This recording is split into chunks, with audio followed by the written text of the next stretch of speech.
This film documents the Expose project, which was created by Level 5 interior design students at Sheffield Hallam University in the year of 2013. The project and exhibition were the outputs from the design module, which includes a collaborative practice in order to embed employability into the curriculum.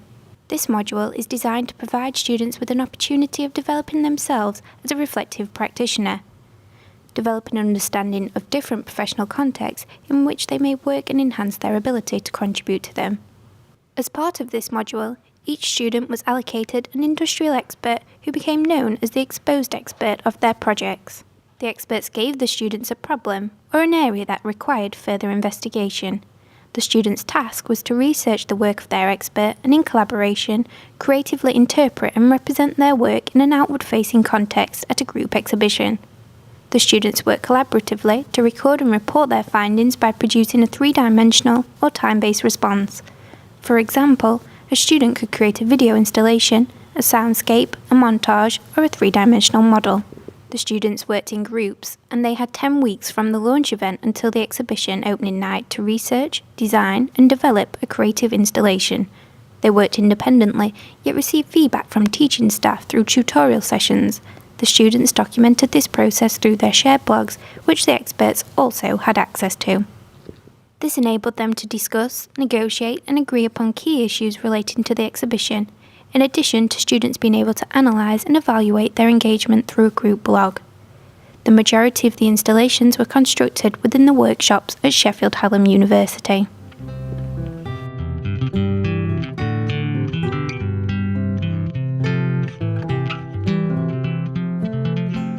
Students had 2 days to install the exhibition, which took place in December 2013 at Bank Street Arts, Sheffield.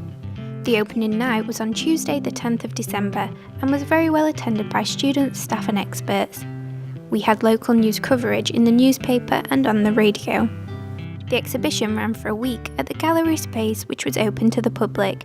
We believe the project was a success due to the positive feedback we gained from the experts, staff and students. These are a range of views from the students, staff and experts who were involved in the project. I think the biggest thing was we saw a keyboard that had herbs growing in it, and so from there it sort of expanded to trying to recreate the student bedroom to try and promote the ease it is to grow your own herbs. We bought a few herbs from the Asda page and got them delivered to the house. So smashed the computer screen out, pulling stuff apart so that it was easy to grow herbs in. All the herbs had to be repotted into recycled jars because the idea is to recycle everything that you can. And so it kind of came together quite well in the end, so it was good, So our project is based on a children's story.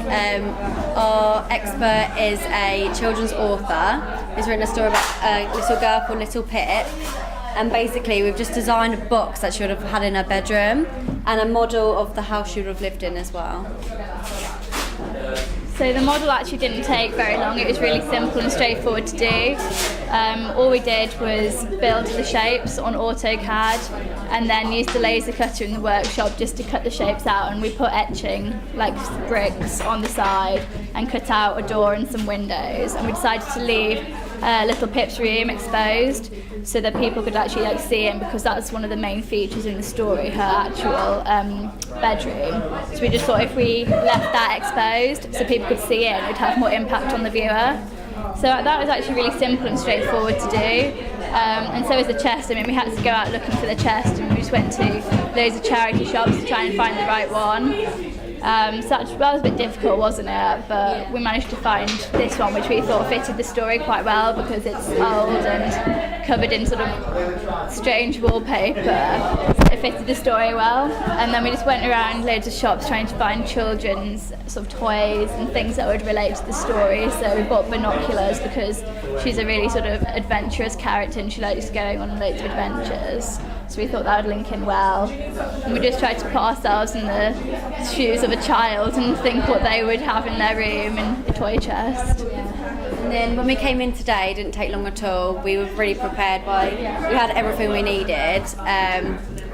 So we pretty much just got the chest in and just set up all the bits for it, and literally took about 10 minutes.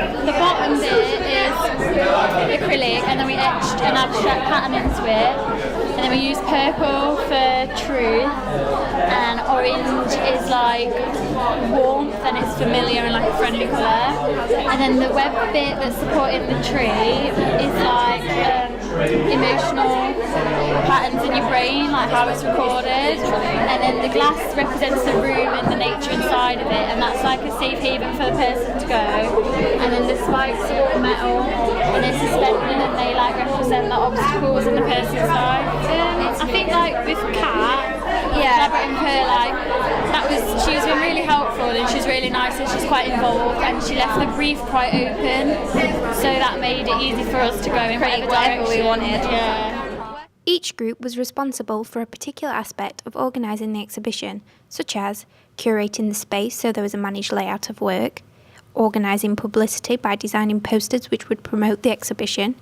organising hospitality resources and materials so that there could be an opening night party for students, guardians, staff and the public to attend. Essentially we're working with the Cathedral Arch project, which is a project that works with the homeless, trying to rebuild their lives and help them to get into normal lifestyles, and essentially we just tried to use the basic information from that.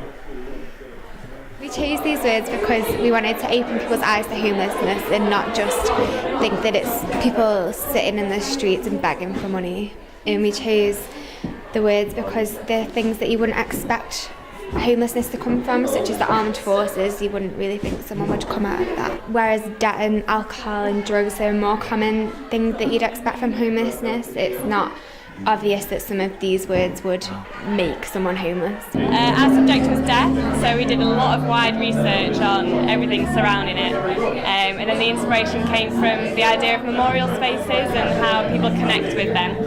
So we began just kind of researching with the basics of death, looking into how cultures in the past have related to death or how they respond to death, and then we started to look at more modern things such as film and things like ghost tours in cities, and then from there we kind of just went towards imagery really and kind of developed our concept from there. So it's really interesting because we found a lot of the materials from scrap, so we sort of searched in the workshop and even some skips to sort of find all our materials and then gather those together, and then we sort of had to make it to fit around the materials as well, because a lot of them were odd shapes or a certain size, so we had to sort of consider that while we were making it.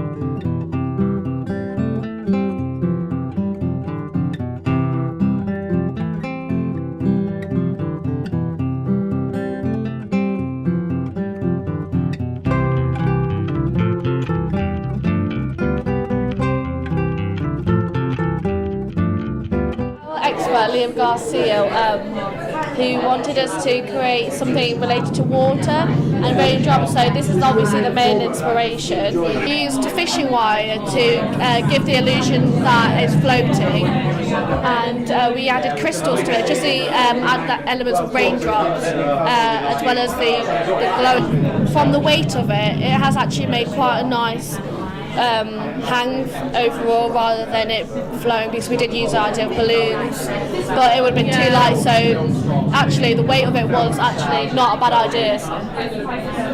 Our expert Dan works with apps and social media, so that we wanted, and he does visuals, so we wanted to do the opposites of doing the visuals, so we worked with the other senses, so the smells, the tastes, the stuff like that, rather than trying to recreate what he already does, because he does it so well. We went through a series of processes with it. We looked at online stuff, we spoke to people, we spoke to our expert, and we just looked into loads of different elements, not even just what we were looking at, just completely different elements. It was a big process. There was lots of elements to it. We needed to make this partition wall.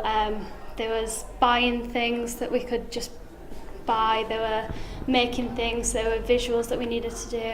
But it was fantastic. It was great to get the variety into, and we managed to meet him in his office and to see where he works and his ideas, and really bounce ideas backwards and forwards. It was great.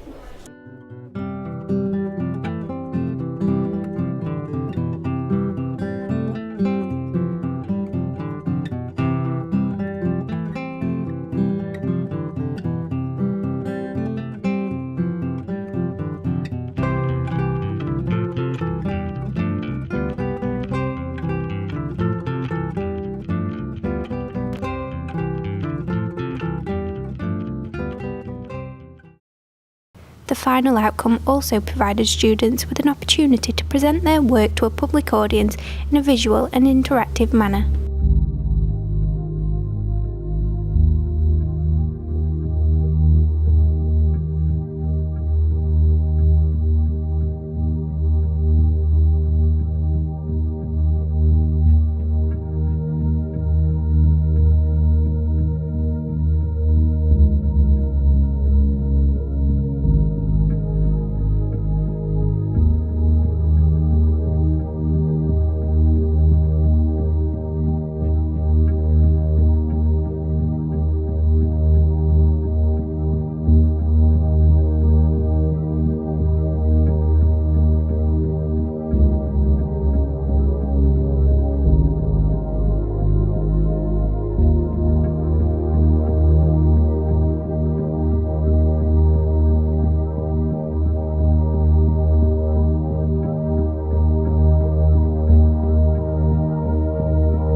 Spirituality. It's about nature and how we can encourage people to meditate in the nature. So the main theme comes from the curtain calls, which is like give an experience for audience to engage with the video, so they can move it, touch it in the same time while they are watching it. Linda Hoy is mainly based about spiritualism and meditation. So our idea was to include nature into like a cabin in the woods, which was Thero's idea which is a different author, which she thought about. So she wanted a space which we could enter and kind of zone out from the rest of the world. We tried like different things, different materials, just to experiment how we can create this zone, and then we found this will offer like more engagement between the audience and the video itself.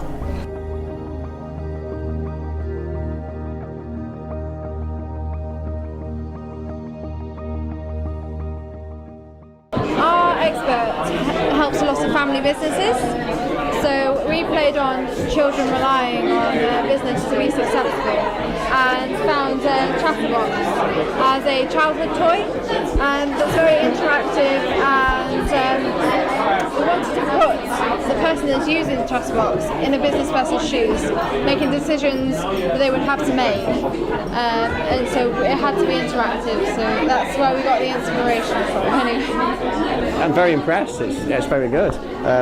They all are, but I had no idea what to expect when I came, and it's a very, very good idea and very clever. We do deal with interviewing people, we talk to people, find out what it is that's wrong with the business and what they do, and then obviously we come up with solutions. And so having the questions, and then there are always different options you've got, so it's a very good idea.